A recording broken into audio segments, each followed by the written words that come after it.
Salut mes bien-aimés, comment est-ce que vous allez? Nous rendons grâce de notre part. Une fois encore, nous avons le privilège d'être devant vous. Oui, soyez bénis, soyez transformés. Et que la gloire de l'Éternel se repose toujours sur vous, surtout vous qui partagez nos messages. Oui, cette fois-ci, nous allons nous demander pourquoi la loi? Pourquoi Dieu a-t-il donné la loi? Lisons Romains chapitre 3, le verset 19 et le verset 20. Lisons d'abord le 19. Or, nous savons que tout ce que dit la loi, elle le dit à ceux qui sont sous la loi, afin que toute bouche soit reconnue coupable devant Dieu. Vous voyez, ici, la parole est claire et nette. La loi a été donnée, Moïse avait reçu la loi pour que nous soyons sous la loi, pour que nous soyons sous la conduite de la loi,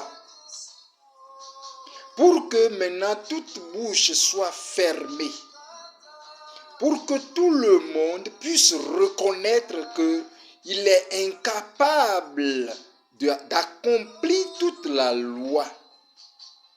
Oui, vous voyez, donc tout le monde doit être reconnu comme coupable devant Dieu, car personne ne peut faire la loi.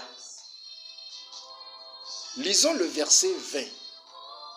Car nul ne sera justifié devant lui par les œuvres de la loi, puisque c'est par la loi que vienne la connaissance du péché.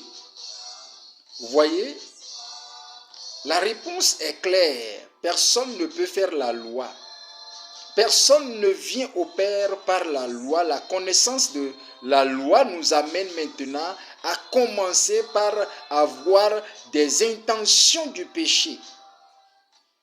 Or, devant Dieu, personne ne serait justifié par les œuvres. Non. Par sa propre force, non.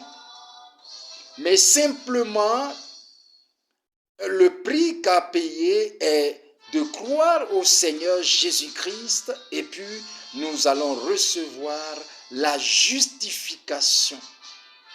Donc nul serait justifié devant Dieu par les œuvres. Non, les œuvres, c'est les récompenses au moment où nous sommes alors dans la vie éternelle ou bien nous sommes allés au paradis.